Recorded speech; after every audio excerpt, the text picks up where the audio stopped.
Qué amables. A ver si con esto la hago, aunque la tecnología de hoy en día ha cambiado un poco.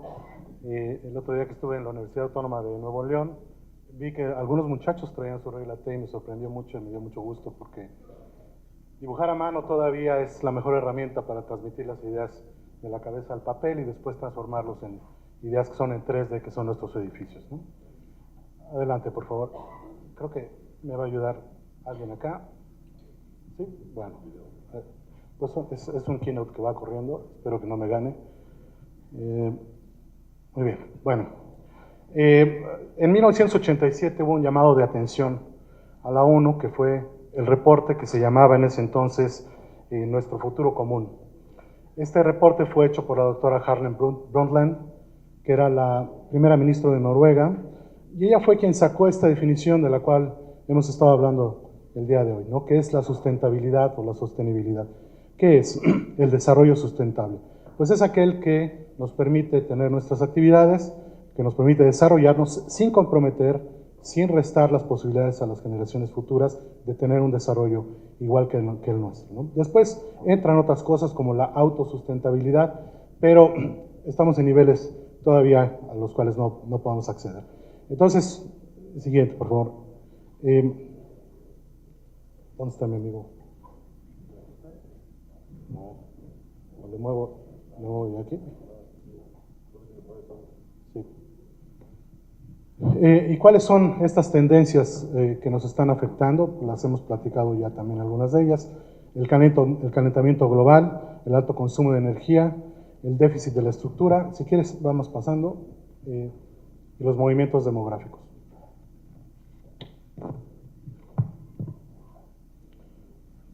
Ya hemos hablado del calentamiento global y del oso polar sobre los témpanos de hielo, pero la industria de la construcción, si no lo saben, la industria de la construcción es como un gran motor de la sociedad, pero también es la que consume más energía. Olvídense de cualquier otro tipo de industria.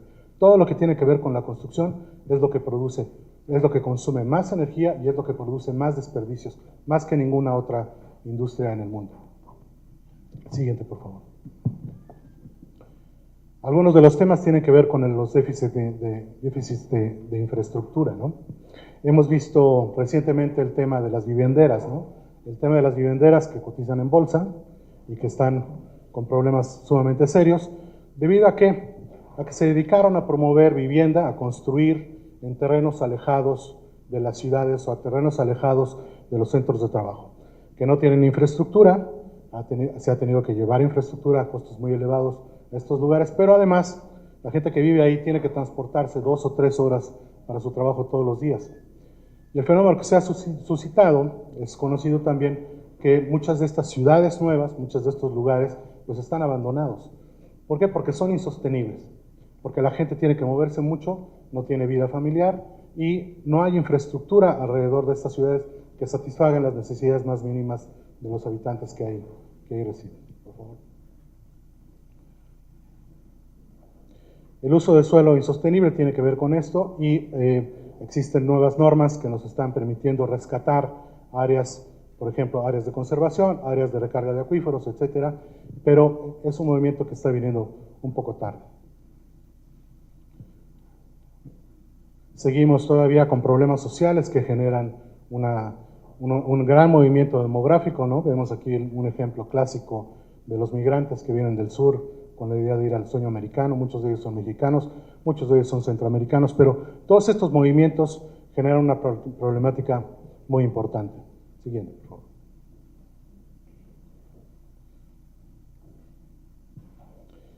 Entonces, ¿qué ha sucedido? Bueno, pues han empezado a surgir en el mundo regulaciones. Afortunadamente en México estamos despertando.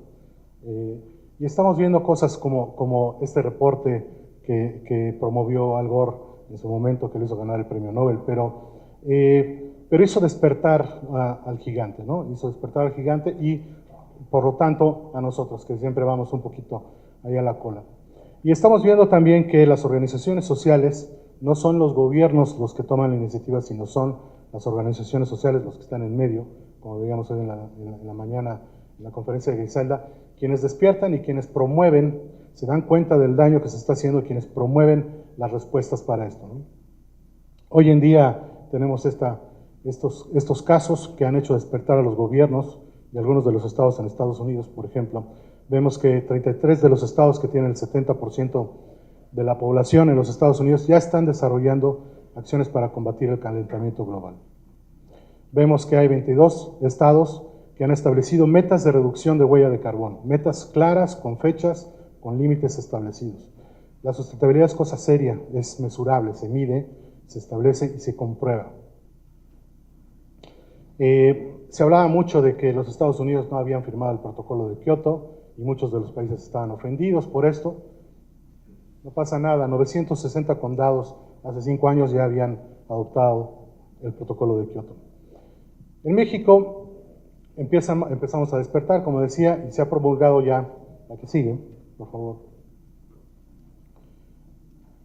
la ley del cambio climático, que nos empieza a establecer normas, nos da reglamentos, nos da guías, y nosotros en la arquitectura, igual, tratando de ser más ágiles, no esperando que los gobiernos nos den los lineamientos, nosotros en México hemos adoptado, la que sigue por favor,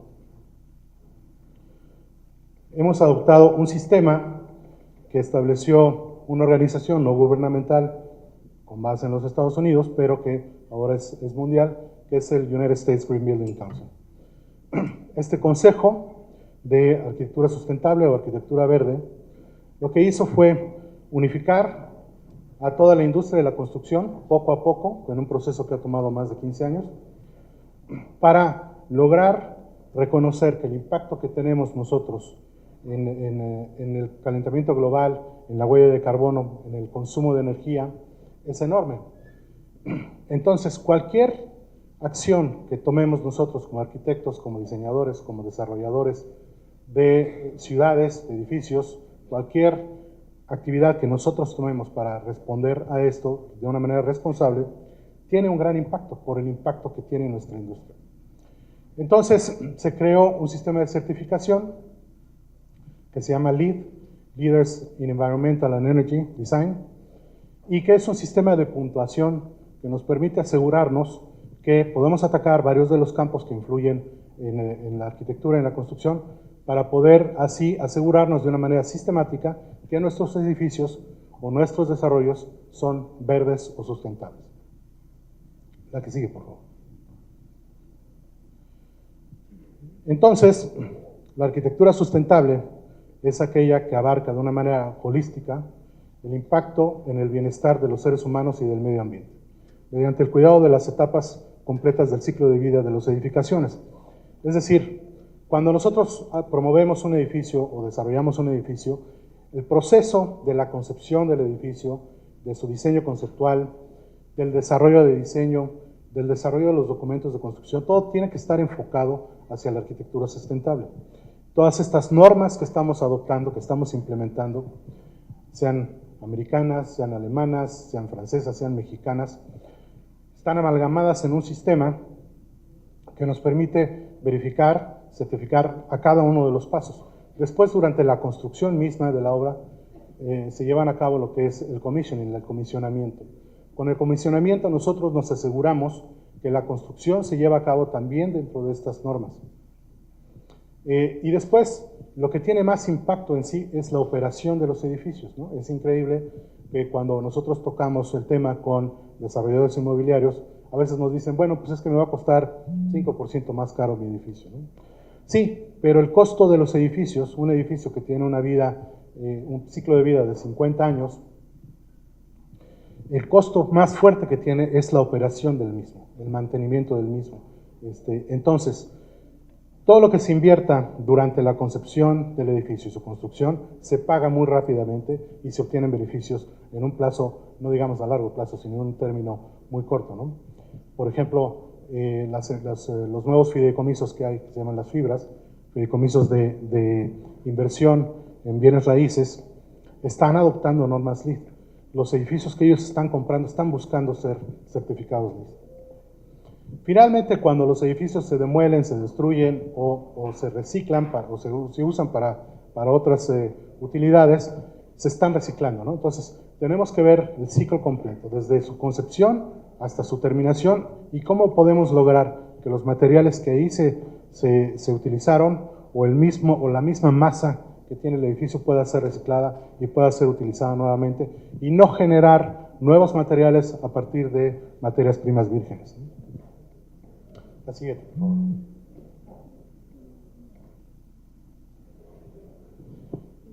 Entonces, estas normas LEED tienen que ver con estos puntos que vemos aquí. La siguiente.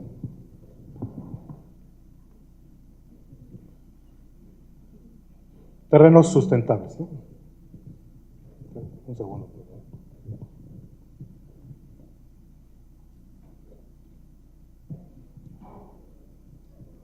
El primer grupo de normas, y tiene que ver con prerequisitos también, tiene que ver con los terrenos sustentables. El LEED busca que los terrenos utilizados para nuevos desarrollos no se hagan en terrenos vírgenes. Estamos tratando de detener o contener el nuevo desarrollo que invade y que consume los terrenos vírgenes. Estamos tratando de que los desarrollos nuevos, ya sea de vivienda, ya sea de industria, ya sea de comercio, sean en terrenos que hayan sido utilizados anteriormente. Entonces, al hacer esto, utilizando lo que se llama el brownfield, no el greenfield, estamos logrando contener el desarrollo y el comernos nueva tierra, ¿no? ¿Qué sigue, por favor? También tiene que ver con la cercanía de las comunicaciones, la facilidad de acceso de la gente, de los empleados que van a trabajar, por ejemplo, en un edificio de oficinas, los medios de comunicación que hay, etc. Todo aquello que reduzca los tiempos de transportación. El siguiente grupo de normas tiene que ver con el uso responsable del agua. ¿Qué es esto? Bueno, pues desde la colección de agua de lluvia para ser tratada y poder ser utilizada o reutilizada en inodoros, en infraestructura misma del edificio, en plantas de enfriamiento de aire acondicionado, etc. Y un ejemplo que traigo aquí, que es la torre del HSBC, que hicimos en el 2006. Ese edificio consume el 30% del agua que consumiría un edificio de la misma naturaleza en la Ciudad de México. Y eso está comprobado y les voy a platicar un poquito más de esto, ¿no? Entonces, la reducción en el consumo de agua es sumamente importante, y la industria que hay de manufactura de elementos que manejan el agua, como los inodoros, como los lavabos, como las regaderas, como las llaves, etcétera, toda está volcada ahora a producir elementos que consuman muy poca agua, ¿no? Hay inodoros que consumen 2 o 3 litros de agua, hay regaderas que utilizan 6 litros de agua por minuto, etcétera, ¿no? Entonces, toda la industria en México también está volcándose a producir elementos que nos ayuden a reducir el consumo de agua. La que sigue, por favor.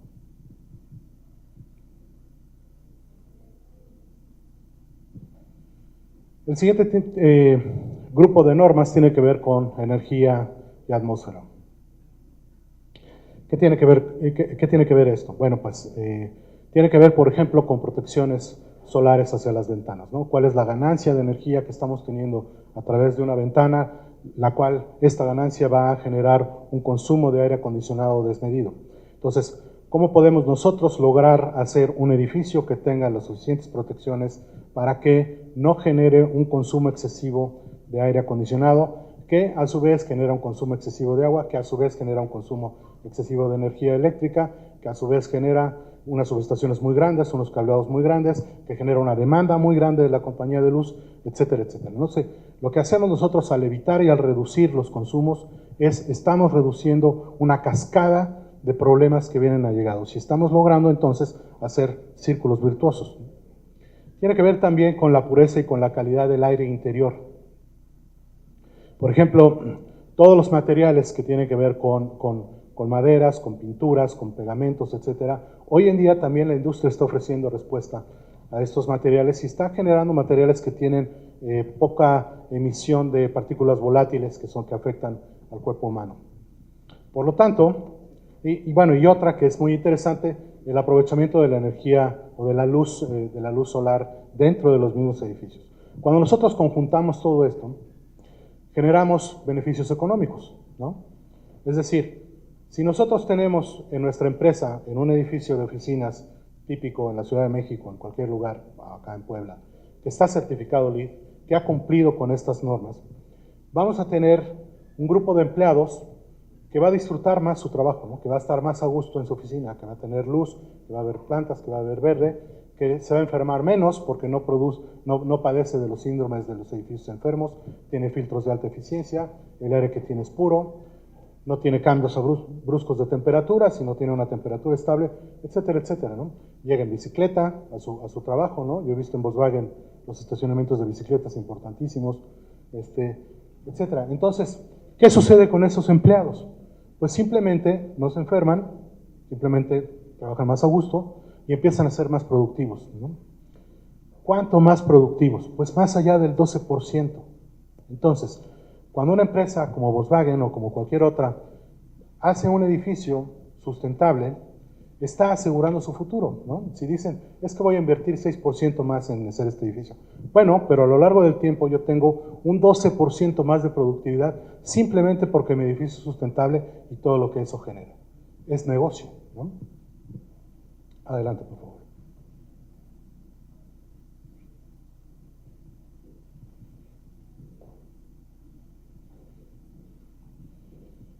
Innovación en el diseño también tiene que ver con la conjunción de las tecnologías que nos permiten diseñar hoy en día. Vamos a ver un ejemplo un poquito más adelante. Pero aquí quisiera también platicar de los materiales y los recursos. Como decía, las industrias alrededor de la construcción están generando elementos que nos hacen gastar menos energía, que nos hacen gastar menos agua. Pero hay otro aspecto muy importante de los materiales. Nosotros sabemos que en los Estados Unidos existen los rellenos sanitarios, también aquí en México. Y sabemos de la costumbre de los americanos de tener todo alfombrado, ¿no? Todos los pisos de oficinas son alfombrados, este auditorio está alfombrado, etcétera. Utilizamos madera acá en el estrado. Entonces, ¿qué es lo que pasa con la generación de estos materiales? Su misma generación y luego la disposición de ellos. Bueno, el 40% de los rellenos sanitarios en los Estados Unidos está lleno de dos cosas: alfombra y yeso, tabla roca. Entonces, hace un rato veíamos que la industria de la alfombra ha volteado también a contener este impacto que han tenido durante muchos años en los rellenos sanitarios.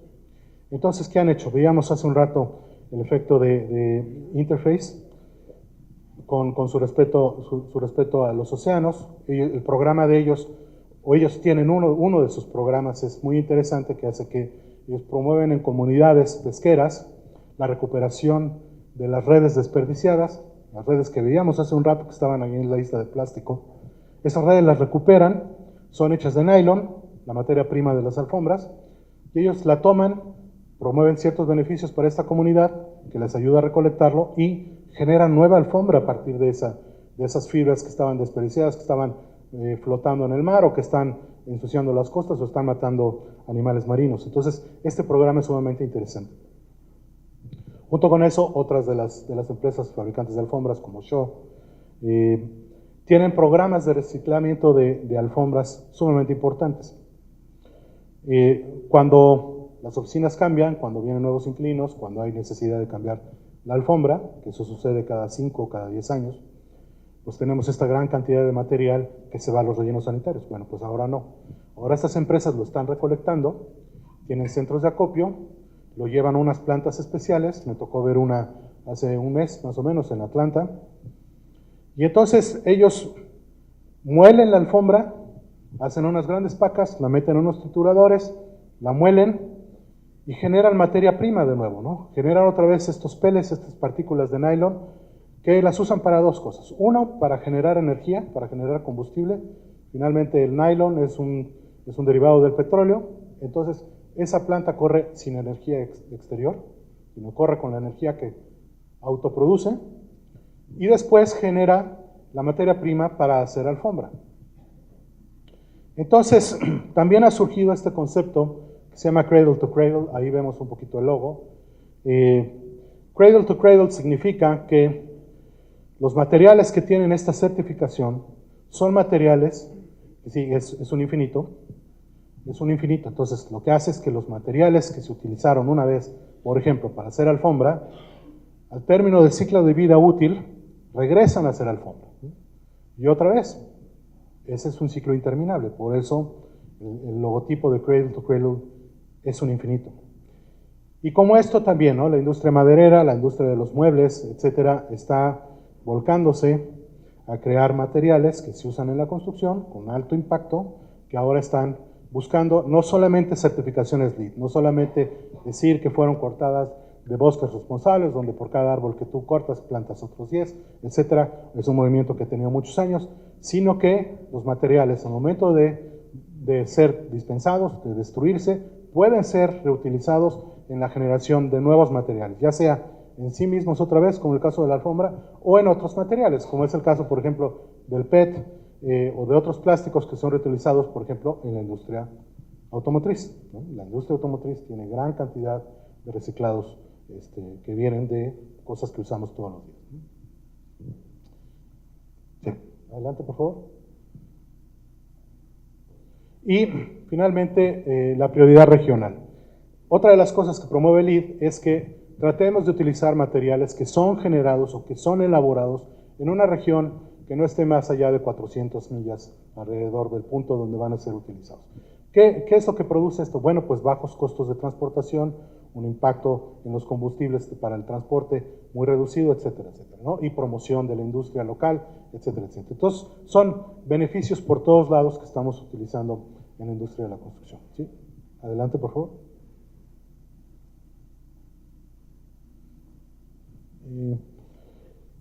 Tenemos un problema con el tamaño de la pantalla, no se ven completas las imágenes.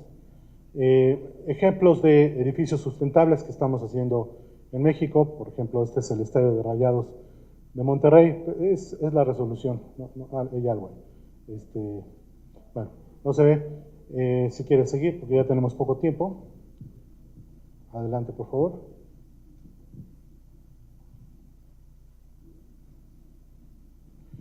Les decía, SUME es la organización que se llama Sustentabilidad por México, que es la que representa al United States Green Building Council y que nos acoge en su seno para poder promover la sustentabilidad y lograr que los arquitectos y que la industria de la construcción en nuestro país se haga sustentable, de manera responsable, que conozcamos nosotros todos estos retos, toda esta problemática y todo este potencial que tenemos como arquitectos de lograr un impacto muy, muy fuerte en la respuesta a los problemas que tenemos como es el cambio climático.